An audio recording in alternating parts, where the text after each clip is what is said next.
You've got a new ad up in South Carolina taking direct aim at Senator Santorum. You call him a corporate lobbyist, a Washington insider with a record of betrayal. You also call him corrupt in that ad. Senator Santorum is standing right here. Are you willing to stand by those charges and explain them? Well, it was a quote. Somebody did make a survey, and I think he came out as one of the top corrupt individuals because he took so much money from the lobbyists. But really what the whole... There it goes again. They caught you not telling the truth, Ron. But what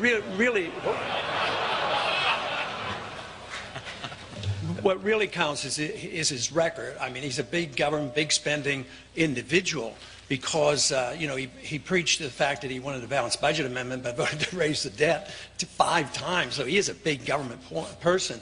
And we as Republicans know something about right to work. He voted against right to work. He voted along with No Child Left Behind to double, you know, the size of the Department of Education. And he also voted for a prescription drug program. So he's a big government person, along with him being very associated with the lobbyists and taking a lot of funds. And also, where did he make his living afterwards? I mean, he became a high-powered lobbyist in Washington, D.C., and he's done quite well.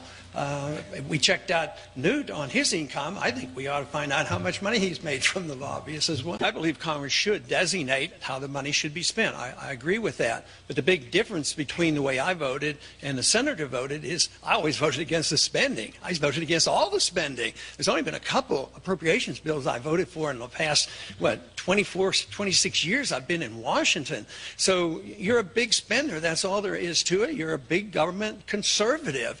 And you don't vote for, right to work and these very important things, and that's what weakens the economy. So to say you're a conservative, I think, is a stretch, but you've convinced a lot of people of it, but somebody has to point out your record. You're saying Congressman Paul is an insider? I am telling you, anybody that's had as many, here's what frustrates me, is that you go get the earmarks and then you vote against the bill. Now, I don't know what they call that in other places, but Congressman Paul in Texas, we call that hypocrisy. Well, I call it being a constitutionalist because I believe we should earmark or designate every penny. You designate weapon systems, you designate money to go to spend $1 billion on an embassy in Iraq.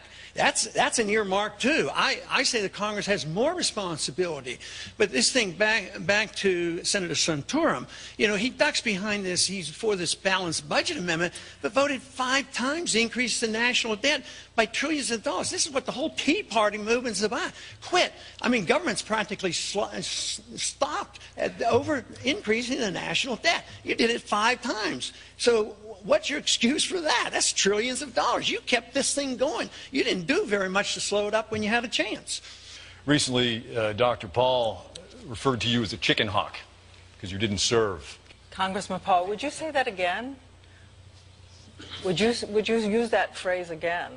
Yeah, I think people who don't serve when they could and they get 3 or 4 or even 5 deferments aren't. They have no right to send our kids off to war and not be even against the wars that we have. I'm trying to stop the wars, but at least, you know, I went when they called me up. But, you know, the veterans problem is a big one. We have hundreds of thousands coming back from these wars that were undeclared, they were unnecessary, they haven't been won, they're unwinnable. We have hundreds of thousands looking for care. And we have an epidemic of suicide coming back. And so many have, I mean, if you add up all the contractors and all the wars going on in Afghanistan and in Iraq, we've lost 8,500 Americans and severe injuries over 40,000. And these are undeclared wars. So Rick keeps saying you don't want this libertarian stuff. But what I'm talking about, I don't bring up the word, you do, but I talk about the Constitution. Constitution has rules, and I don't like it when we send our kids off to fight these wars, and when those individuals didn't go themselves, and then come up and when they're asked, they say, oh, I don't think one person could have made a difference. I have a pet peeve that annoys me to a great deal, because when I see these young men coming back, my heart weeps for them. Speaker Gingrich. Well, Dr. Paul has a long history of saying things that are inaccurate and false. The fact is, I never asked for deferment. I was married with a child. It was never a question. My father was, in fact, serving in Vietnam, the Mekong Delta, at the time he's referring to. I think I have a pretty good idea of what it's like as a family to worry about your father getting killed, and I personally resent the kind of comments and aspersions he routinely makes without accurate information and then just slurs people with. I need one quick follow-up. When I was drafting, I was married and had 2 kids, and I went. I wasn't eligible for the draft. I wasn't eligible for the draft. Congressman Paul, while we're on the subject of the Speaker said that you've had a history of inaccurate statements. There has been quite a bit of controversy over this newsletter that went out under your name. A number of comments that were perceived as racist, as inaccurate. You've said that even though they were written under your name, that you didn't necessarily know they were written, you don't necessarily stand by them. Can you really take the time now and explain to everybody what happened there, how it was possible that those kind of comments went out under your name without you knowing about it? It's been explained many times, and there were things written 20 years ago approximately that I did not write. So concentrating on something that was written 20 years ago that I didn't write, is diverting the attention from most of the important issues. But the inference is obvious that, and you even bring up the word racial overtones. More importantly, you ought to ask me what my relationship is for racial relationships. And one of my heroes is Martin Luther King, because he practiced the libertarian principle of peaceful resistance and peaceful civil disobedience, as did Rosa Parks did. But also, I'm the only one up here and the only one in the Democratic Party that understands true racism in this country. It's in the judicial system, and it has to do with enforcing the drug laws. Look at the percentages. The percentage of people who use drugs are about the same with blacks and whites, and yet the blacks are arrested way disproportionately. They're prosecuted in prison way disproportionately. They get the death penalty way disproportionately. How many times have you seen a white rich person get the electric chair or get execution? But poor minorities have an injustice, and they have an injustice in war as well, because the minorities suffer more. Even with a draft, they suffer definitely more, and without a draft, they're suffering disproportionately. If we truly want to be concerned about racism, you ought to look at a few of those issues and look at the drug laws, which are being so unfairly enforced. George, this is an unusual topic that you're raising, but states have a right to ban contraception. I can't imagine a state banning contraception. I can't imagine the circumstances where a state would want to do so, and if I were a governor of a state or a legislator of a state, I would totally and completely oppose any effort to ban contraception. So you're asking, given the fact that there's no state that wants to do so, and nobody candidate that wants to do so, you're asking, could it constitutionally be done? We can ask our constitutionalist here. I'm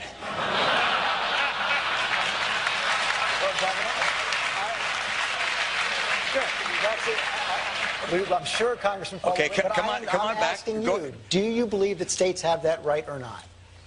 George, I don't know whether the state has the right to ban contraception. No state wants to. I didn't know whether I got time when it was favorable or not. But thank you. No, I think the Fourth Amendment is very clear. It's explicit in our privacy. You can't go into anybody's house and look at what they have or their papers or any private things without a search warrant. This is why the Patriot Act is wrong, because you have a right of privacy by the Fourth Amendment. As far as selling contraceptives, the Interstate Commerce Clause protects this, because the Interstate Commerce Clause was originally written not to impede trade between the states, but it was written to facilitate trade between the states. So if it's not illegal to import birth control pills from one state to the next, it would be legal to sell birth control pills in that state. Senator Santorum? What's the question? The question. Congressman Paul, let me bring this to you. You're running here in the Republican primary, but you haven't promised to support the party's nominee in November, and you refuse to rule out running as a third-party candidate if you fail to get the nomination. Why not rule that out? Well, I essentially have. It's just that I don't like absolutes, like I will never do something. But no. Never vote for a debt ceiling. Please don't interrupt me. Just So I have said it in the last go-around. I said they asked me that about 30 times. I think maybe you've asked me 4 or 5 already, and the answer is always the same. No, I have no plans to do it. I don't intend to do it, and somebody pushed me a little bit harder, and I said, why don't you plan to do it?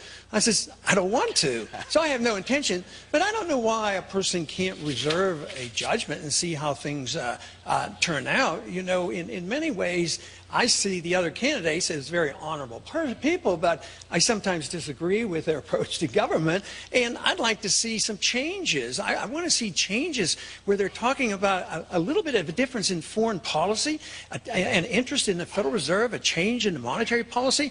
We haven't heard one minute of talk about cutting any spending. He's talked previously about cutting the military spending. That's cutting proposed increases. This is why I have proposed that we cut $1 trillion the first year. If we're serious as Republicans and conservatives, we have to cut. So I want to put as much pressure on them as I can. But besides, I'm doing pretty well. You know, third wasn't too bad. I wasn't too far behind it. Doing pretty well. Catching up on Mitt every single day. Foreign policy is something that a lot of people think is your Achilles heel when it comes to getting elected. You've said that you wouldn't have authorized the raid to get Osama bin Laden. You think that a nuclear Iran is really none of our business. How do you reconcile that when part of your job as president would be to preserve? I think that's a misquote. I don't want Iran to get a nuclear weapon. I voted to go after bin Laden, so that, you know, takes care of that. But, you know, this business about when to go in, I don't think it's that complicated. I think we've made it much more complicated than it should be. Yes, the president is the commander-in-chief, but he's not the king. And that's why we fought a revolution, not to have a king and decide when we go to war. We would have saved ourselves a lot of grief if we only had gone to war in a proper manner. And the proper manner is the people elect congressmen and senators to make a declaration of war, and then we become the commander-in-chief and we make these decisions. But we went into Afghanistan, we went into Iraq, and now we're in Pakistan. We're involved in so many countries now. They want to move on to Syria, and they can't. There's some in Washington now can't wait till they start bombing Iran. We have to change this whole nature. You know, something happened this week I thought was so encouraging, and it reminds me of how we finally talked to the Chinese. I mean, they had killed 100 million of their own people, but we finally broke the ice by playing ping pong. But today, the American Navy picked up a bunch of fishermen, Iranian fishermen, that had been held by the pirates and released them. And they were so welcome. It was just a wonderful thing to happen. This is the kind of stuff we should deal with, not putting on sanctions. Sanctions themselves always leads up to war, and that's what we're doing.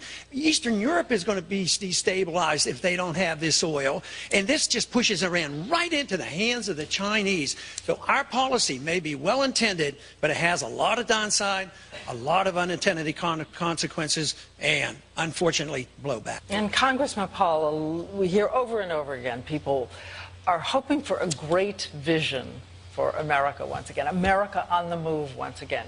Give us the great vision that is realistic given the financial situation, a realistic great vision for America. Well, it's to restore America to our freedoms, restore America to our principles, and that is individual liberty and our Constitution and sound money.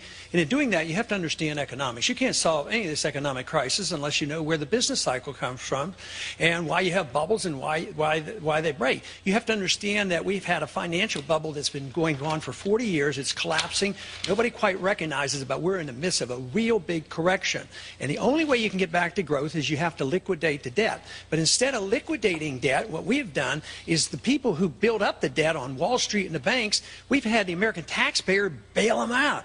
We bought it through the Federal Reserve and through the Treasury, dumped it on the American people. The middle class is now shrinking, and we don't have jobs. But if you're an individual or a businessman, if you're consuming everything you're earning just to finance your debt, you can't have growth. So we have to liquidate debt. This is the reason I call for cutting spending. The only one that's calling for real cuts. You have to have real cuts. That's what the Republican Party used to stand for. But you can't liquidate debt. You can't keep bailing out the debt. That's what Japan has done for 20 years, and they're still in their doldrums. We did it in the Depression. We're into this now for 5 years, and it has to end. It's only going to end until after we understand the business cycle. Saturday night, again, as we meet. So if you weren't here running for president, Governor Perry, what would you be doing on a Saturday night? I'd probably be at the shooting range.